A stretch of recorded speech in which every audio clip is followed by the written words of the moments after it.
Evening. Another day of building Uniflow from scratch.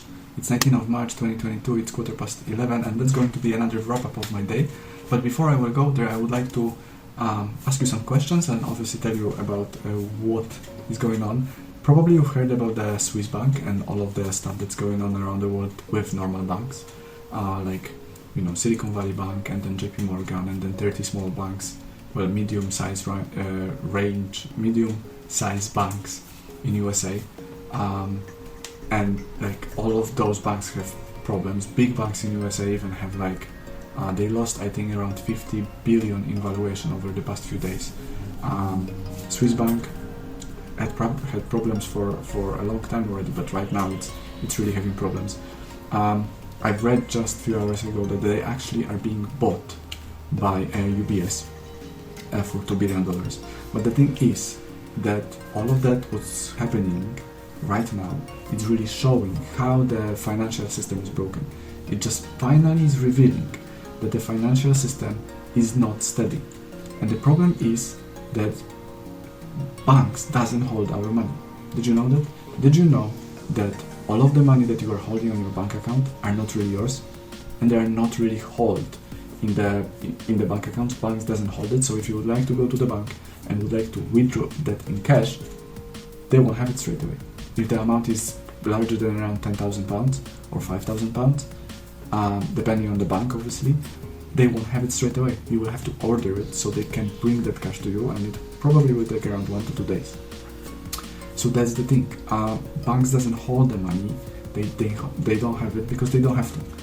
The rules are saying that the banks needs to hold 5% of the deposits. That means if you deposited £1,000, only £1,000, let's say that you earn £1,000, you deposit that on your bank account balance. They need to hold only 5% of that money. Okay? They don't have to hold any more. The rest of it can be lent to someone who would like to borrow that money. That's called a fractional reserve banking, and it's completely legal.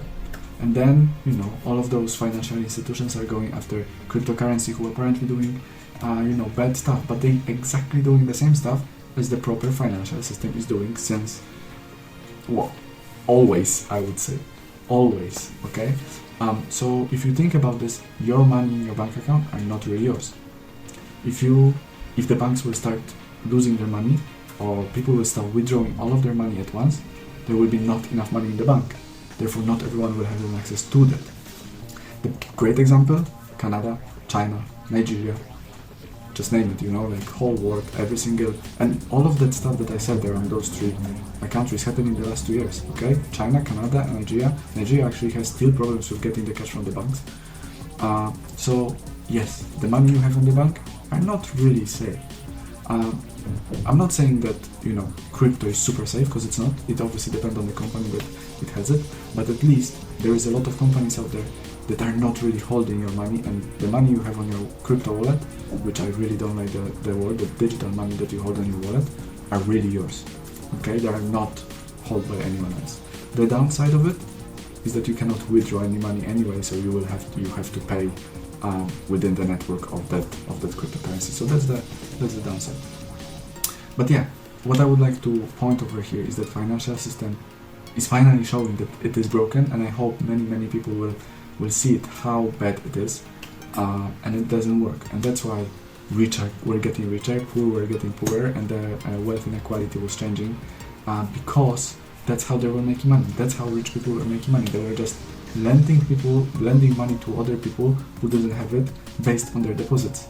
If you think about this, that's what started happening in 1970 when the technology went up, but the wages stayed on the same level. And the companies like Apple, Google, Facebook, all of those companies start making really big amounts of money, and they didn't have the ability to spend all of it, obviously.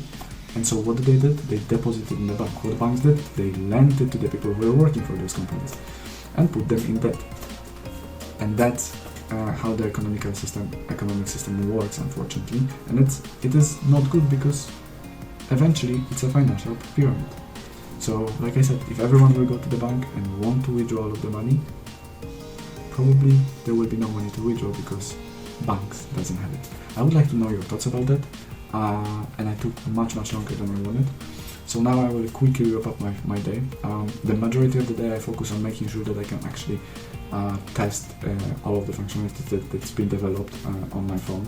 Unfortunately, for some reason, I couldn't get to the application on my phone or any of the phones that I've tried on. So I've created an emulator on my laptop, and I was able to do that over there. But it took me a lot of time to actually go back to the daily emulator. I was already willing to reinstall all of it. Well, I did really, like, I've checked on 2 different laptops, it didn't work, so we need to really chat about it tomorrow with the team.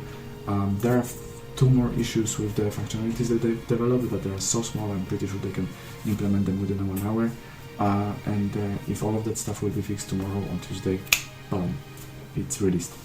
So yeah, let me know what you think about the financial system right now, how it works, whether you like it or not, whether you think the crypto is bad or not. I mean, just let me know your thoughts. Thank you very much for today, and I see you tomorrow.